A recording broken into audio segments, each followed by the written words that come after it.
So I wanted today to discuss the danger and the misunderstanding, the confusion of the gender's roles in based on, in Judaism. And I think we have to really re-examine what the role of the man is in Judaism, what the role of a woman is in Judaism. A lot of people are, get triggered when we say gender roles, because nowadays it has a very bad connotation, especially in the non-Jewish world. If we would say the gender power, now we'll look at it differently. And it's really, that's the way we have to look at it. What's the man's power and the woman's power. And we're not saying that those powers are meant to put the other down, or that one is better than the other. That's nothing to do with that. What we're talking about is who has the greatest tool, the greatest ability to do certain tasks, who is better at it naturally. And obviously sometimes it's the opposite. So there's no across the line everybody is the same. It changes, every couple is different, but there are certain things that are usually naturally come with the woman's power, or naturally come with the man's power. And that's what we want to examine. And I think it's something that both a couple need to look at each other's strength and power and say, okay, it makes more sense for me to invest more in that and you more in that, or to be responsible for this and you responsible for that. Now, we have to first make a statement, a very important statement. Judaism is not, you do 50% and I do 50%. You do 70%, I do 30%, or whatever it is that people, percentage is. It's not on percentage. The percentage is, I do 100% and you do 100%. It's a complete commitment of giving. It's not a business. Not, if you don't do this, I'm not doing that. That's not the right way. It's not the Jewish way. And we have that even with, it goes against the idea of ve'afta l'reacha kamocha, or lo tisna et achicha b'lvavecha. You do this to me, you didn't lend me your pen, I'm not going to lend you my pen. Right? There's no room for that in the first place. Especially even more in the marriage. So we have to first realize that, no, I'm giving my whole and I'm not expecting anything in return. Almost the bitul hayesh. I'm going to give all I have, all of me, like that famous song, all of me, John Legend, right? And you give me all of you. And that's 100% me, and her 100% also. And of course, ideally, we would love to have gratitude and to receive that the other one pays attention and reciprocate. But if both give 100%, then naturally reciprocating, because I'm giving so much, she's giving so much, my full self, and we both see that we're giving our whole self to the other. Therefore, if we do that, then there's no lacking. We both see, and there's a natural gratitude that comes because I see you giving so much, so it pushes me to want to give so much also. So that's the first thing. Now, what is the usual traditional way how Judaism has looked at as role gender? And obviously it's based on halacha and based on the power and the structure of how man is built and how a woman is built. Physically, spiritually, intellectually, emotionally. So man was always the one responsible for earning money, right? Which today creates a problem because today some couples, it's the woman who earns money. Sometimes she's the only breadwinner, and very often she earns more than the man. So there can be the danger with that is that the man can feel very humiliated and feel he doesn't know what to give anymore, because that was the way he would feel he's giving to his spouse. He's giving love, and now he feels he has nothing to give, so he feels insecure. And when I'm giving, I feel bad about myself. How is she going to look up at me? How is she going to love me now that I'm not providing? The truth is, this should not even be that thought, because your wife is supposed to love you just for who you are, your essence, your quality, your soul, your, talents. So she can focus on the Torah you learn, or on your character traits, your beautiful heart, on the good you do with other people, on whatever you're doing in your free time that is positive and good, and that makes you look good in your wife's eyes. Now, obviously, we know, according to halakha, it's the man's responsibility to earn a livelihood. Meaning, technically, a man has no right to say to his wife, "You work," and that's it. It's your job to work. Never, ever, ever, ever say that. And a husband or a wife should both never say, "It's your job to do this. It's your job to do that." No, there's no such a thing. You don't see anywhere in the Torah, it's his job to do this, it's her job to say that. It doesn't say that anywhere in the Torah itself, right? Clearly, in explicitly, right?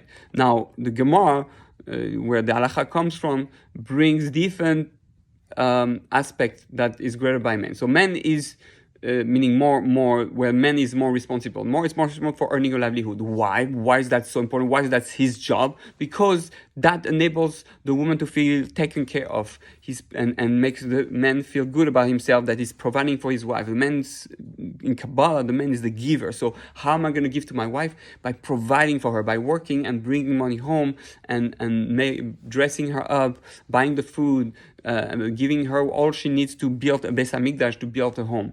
So that's how the man is greatest responsibility, right? To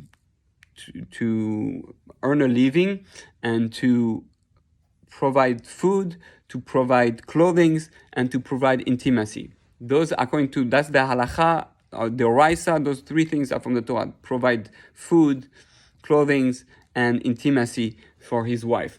So that's it's not even a role. That's what is the necessary need to unite, right? This corresponds to the three levels of the soul, and to unite physically, emotionally, intellectually. Those are the things that he needs to do to make her feel like a woman, to make her feel loved. Okay, it's not even the halachos of marriage; it's the halachos of love, of communication, of relationship.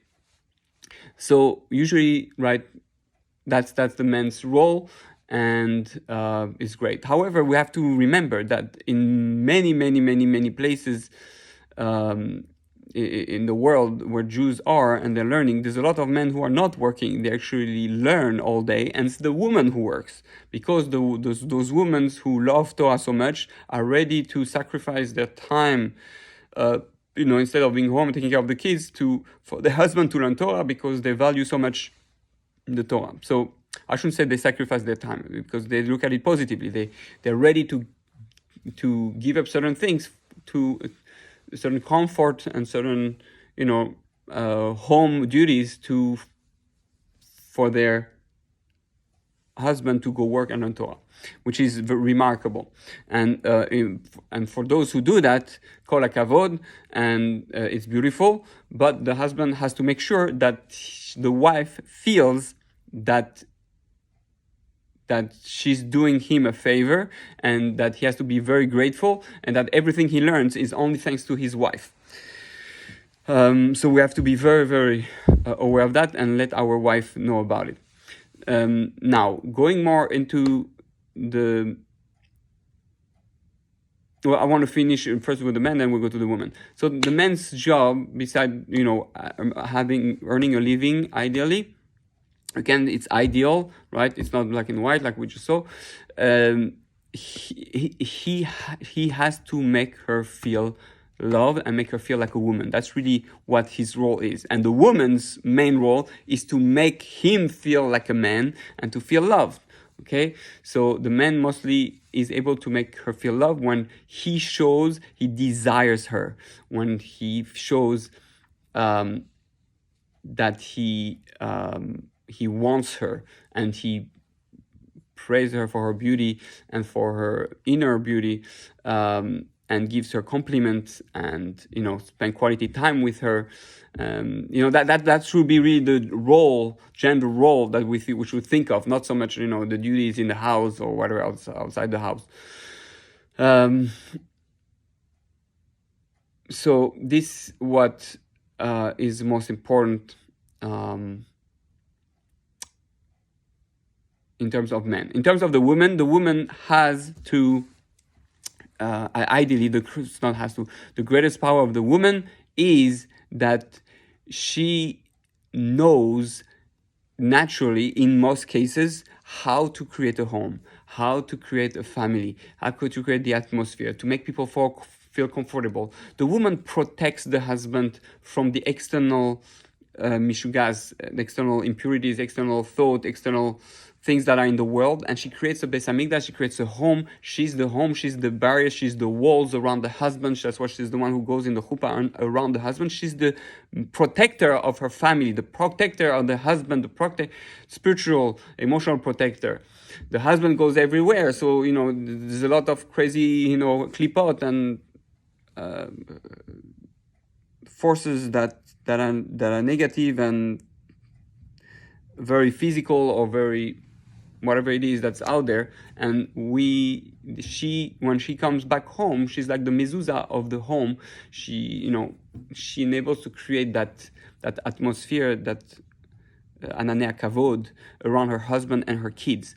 The Torah was first given to the woman, because the woman is the one who teach the kids when they're little, at first, most of the time, and therefore she represents the gvura, the strength, the receptacle, the keli, the vessel that is strong and can receive the light, but she only lets holy light come in, hopefully. So that's the power of the woman, and yes, she has usually she's like a Kohen Gadol in the Beis Hamikdash. She has a greater ability in most cases to cook food, but we know the greatest chef are men. So again, it's just the things that she naturally usually do because she's home. Most women, not every woman, but most women wants to spend time with the kids, to spend time giving love, nourishing, cultivating her garden, so to speak, and giving all the love and attention and food and clothing and all the things that the kids and the husband need. So in a way, yes, in the ideal spiritual, emotional, intellectual, physical structure, we should have the men working most of the time, and the woman taking care of the house, and then that will be spiritual, physical, uniting and finding themselves in the middle and building a beautiful, harmonious home. However, this is perhaps the ideal balanced structure of a perfect world. We are not in a perfect world. I mean, we're in a perfect world, but in an imperfect perfect world, or perfect imperfect world. So what's happening is that most of us didn't grow with the structure that we're talking about. Most of us come from divorced families, or abusive families, or from so we didn't, and the parents were fighting. There was no peace and harmony at home. Some father didn't work, some father worked too much, some other were never at home or were only at home. So again, there's all types of variants and degrees. So we have to reflect and think, okay, what am I best at? What is the best I can do? And the wife says the same thing, and they discuss together. I feel great. I love cooking. Okay, love cooking is amazing. They can both be cooking. They can both be cleaning the house. My perspective is that husband and wife work together. Okay, so it's a teamwork. with my wife, we do teamwork. Okay, oh yeah, so you clean the dishes, I clean, the bathroom. You cook the food, I do the laundry. You bring the kids to school, I pick them up, right? I work, this amount of time, you work this amount of time, enough to have money to pay for tuition and all that. So then everything goes together, right? Then we fill up all the holes, and we see who is best at filling up the holes, and it's great. It feels like we're a team and it works together. But the moment you say, "Oh, I cleaned the dishes. Why you didn't? Why you didn't do the bathroom?" Or I already do this. Why you don't do that? No, that's dangerous. Don't you go in dangerous ground. It never say it's your job to do this, or you're supposed to do this. We're not supposed to do anything. We're supposed to love each other. That's what we're supposed to do. All the other things are extras, bonuses, and saying that is like you're being lazy, or sometimes we don't see what the other persons do already. They do a lot of things and they don't have the strength to do more stuff. We don't know the emotional status of the person. We don't know how hard the day was. Spend the whole day with the kids. The house is a mess. If you spend all day with the kids, let's see if you can have a clean house right? Or if you're upset of the house, you want the house to be clean, buy a cleaning lady. If you want the food to be always ready, then buy a cook, pay for a chef to be there, or buy already made. Don't make life harder. Spend time loving each other, not arguing on who has to do what. If you're so upset about something that your spouse doesn't do, pay someone to do it. And then enjoy your spouse instead of fighting your spouse for this not being done. It has nothing to do with lack of love. It's just sometimes we don't have the strength, sometimes we don't have the quality, sometimes we really don't feel we can. Sometimes there's all types of physical, emotional, intellectual reasons. Focus on your spouse. Spend time together. Love each other. Have fun with each other. And whatever you feel you can do, then do it. There's one thing I wanted to add also about the husband's job. Ideally, the main thing of the husband has to make his wife feel safe financially, physically. Obviously, they both have to work on bitachon. We should not worry about the next day. We have money today, technically, right? We can be concerned, but not worried. We have to have bitachon. Hashem takes care of us, and but it's ideal for the husband. Actually, well, usually because he's the one working, he's the one who is responsible for the money, and therefore it's ideal that the woman should not worry and not take care of that, because the woman is naturally more sensitive and worry about the physical thing that she needs for the food, for the kids, gets worried much faster than a man. So it's better usually in most cases that the man should take care of the finances. However, sometimes the woman is much better at finances than men. So let her, as long as she's not worry crazy. But if you're both worry crazy, then have an accountant that takes care of that, and you work with the accountant, and then nobody has to fight. You have a tendency to let ourselves fight with each other when it's not necessary. Let's fight with the accountant, fight with someone else, not fight with each other. With each other, just give, whatever you can. That's very important. The giving is going to make you love the other one more, and don't expect anything back from the giving. So you have to be selfless giving. We're not here. We don't get married so that you make me happy. I don't get married so that you give me pleasure. That's selfish. That's not the real reason we get married. We get married because there's something so beautiful that I see in you that I want to invest in your growth. I think I want to be attached to you. I think you're fantastic. I think you're amazing. And I think I can make your life greater, as opposed to you can make my life greater. This also obviously has to be worked both ways, but you have to be able to see that beside her being attracted and her making you feel love and pleasure, you have to make sure that you see what you can give to her, where her greatness is, and how you can her expand, because that's the real part of marriage. Marriage is not for you. Marriage is for us, is always for her or him, and it's for the world. We get married to make a difference in the world. We don't get married for me to feel happy. right? You have to be happy before marriage, ideally. It's not always possible. People never felt loved, so to speak. But really, that's how it should be. We should not be allowed to be married until I've loved myself. I'm happy with myself. I'm good. I'm good. You know.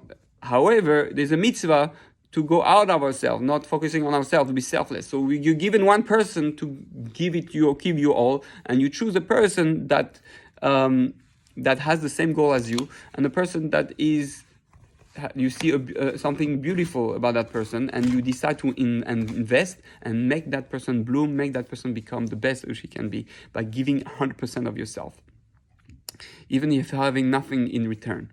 This is why you have the famous Gemara with the rabbi who speaks about his wife who was bothering him and insulting him or not respecting him, and his student says, I think it was Rav, and says, why do you don't get divorced? She makes your life miserable. She doesn't respect you. And he said, because she protects me. She protects me. And she gives me children and she protects me. Which is so important, because it really means that even though a woman might be complaining a lot or whatever, more very emotional or very whatever it is, she gives you something that if you don't have that, even if you were happy, you will be missing. You will fall. A man is not meant to be alone, and just the fact that she's there, that she protects you by making a home, by protecting you from other women who will be misusing you, so to speak, then that's enough of a reason to be married, even with a woman who complains a lot or doesn't respect you so much. Obviously, that's not the ideal. Both should love each other and respect each other and look up at each other. But I think those are the foundation, and this is what we need to work on in order to be a happy couple.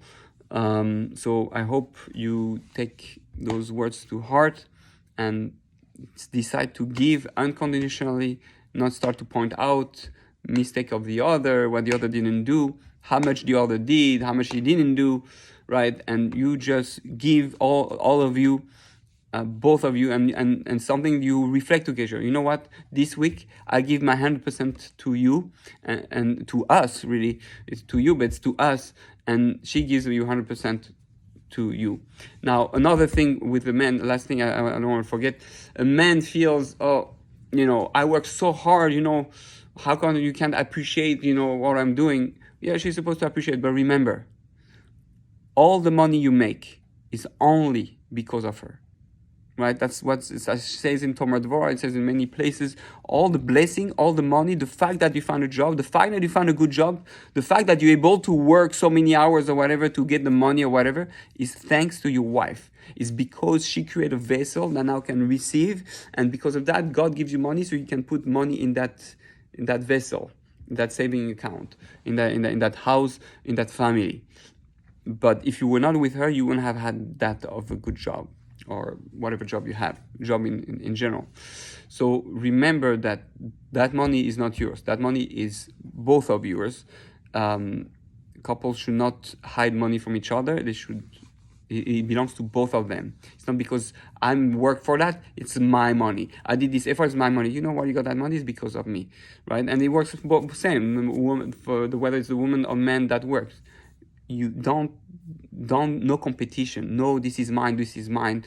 I work for this, you work for that. No. That's not unity. That's partnership, business. We're not in business. It's love. Love, you share everything. Love is all ours. All is one unit. So we have to really learn to synchronize and unite and just want to give. I just want to give you. You look at each other in the eyes, and I just want to give you everything I can. And if you need something, it's something very important, especially I say that to the women, tell your husband what you need, what will make you happy, because they don't get that, they don't have that Bina Yisera. You got to tell them, speak it out. It's not as romantic, but eventually he will learn. And then And men should not be afraid to express their feeling. The women love to hear their husband express their feeling, because they feel they're sharing some of themselves. Speak about how you feel.